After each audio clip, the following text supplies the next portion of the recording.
Hello guys! Welcome back to my channel! Alright, totoo ba na ang Philippine REITs ay pa-recover na? Okay, pag-uusapan po natin. Pero bago ang lahat, supportahan nyo naman po ako sa aking Patreon page. Malaking tulong po ito sa paggawa ko ng video at paggawa ng marami pang dividend investing tool. At meron pong exclusive videos para sa mga members at supportahan nyo rin po ako sa aking Facebook page. At back na po tayo sa ating topic! Nabasa ko lang po sa Philippine Star, no, with data po ito, no. May research po yata nangyari, no. Metro Manila office demand in first quarter, no, tops 2023 take up. Ibig pong sabihin yung first half daw po ng 2024 na office, no, demand for office tumaas na daw po compare sa 2023. Magandang balita po ito para po sa mga REIT. Siyempre po, diba? Kaya nga po umiiyak tayo. 2 taon na po tayong umiiyak sa mga REIT kasi talagang tinamaan po, no? Tinamaan yung mga opisina, no? Yung mga REIT po na heavy, no? Sa mga office space po, no? Ay tinamaan po talaga. At sabi po dito, with more work setups returning on-site na daw po, no? Office take-up in Metro Manila for the first half already surpassed the net absorption for full year 2023. Ay, grabe po, no? According to consultancy firm Santos Knight Frank. So, meron pong data po ito, no? At may pinagkukunan po sila from January to June office demand in the capital region. More than double to 281,000 square meters from the 125,000 square meter recorded in 2023. So napakagandang balita po ito na nagpi-pick up na po, no? According to data na nakuha po ng consultancy firm po na ito, no? Okay, may nakarinig na po ba sa inyo sa consultancy firm po ng Santos Knight and Frank? Ako, first time ko na po narinig po sila, no?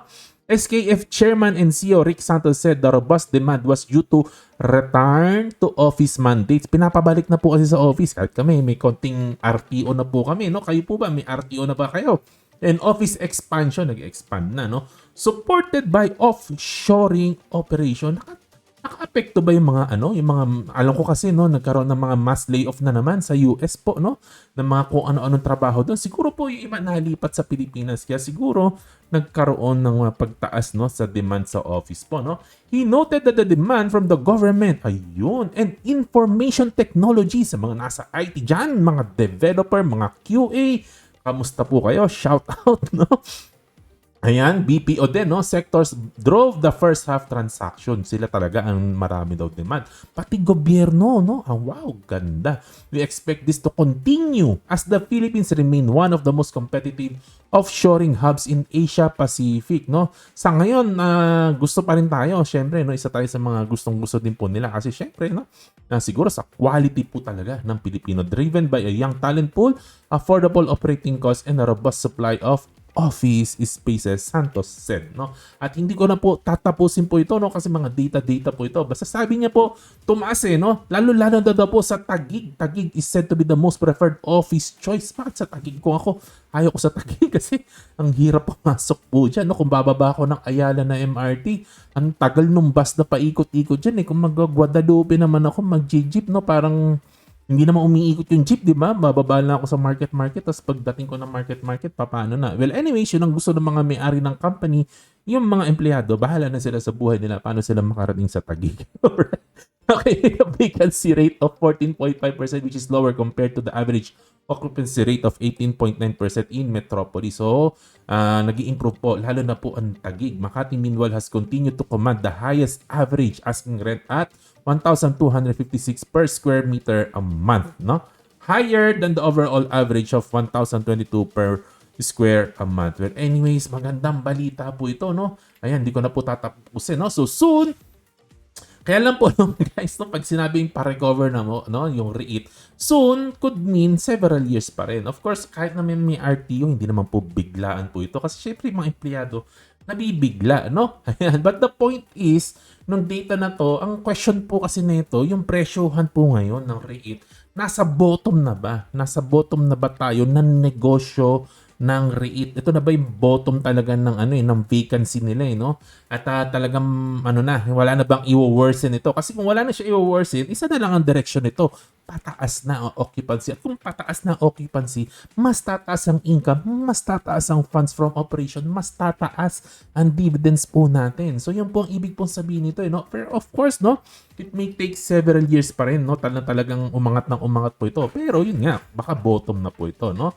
Ayan, yung fundamentals ng REIT. No? Ayan. And question ko po sa inyo, naglalakad-lakad na ba kayo sa Ortigas, BGC, Makati? Kamusta naman? Marami bang tao?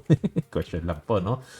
Kasi nabalitaan ko po no, sa Accenture, 4 times a month na yung RTO nila. Kami kasi sa office namin, hindi naman 4 times, mas less pa dito, pero hindi ko nasasabihin, baka mainggit po kayo. And not sure if magpo-full RTO yung mga BPO, yung mga IT, parang hindi naman eh. Ewan ko hindi ko sure parang hindi naman. May RTO pero hindi hindi lagi. Kasi siyempre, no, baka manibagyo yung mga empleyado, no? And also, of course, no, hindi naman biglaan na kukuha sila ng office space kasi cost po yun. So, baka dahan-dahan po ito, no?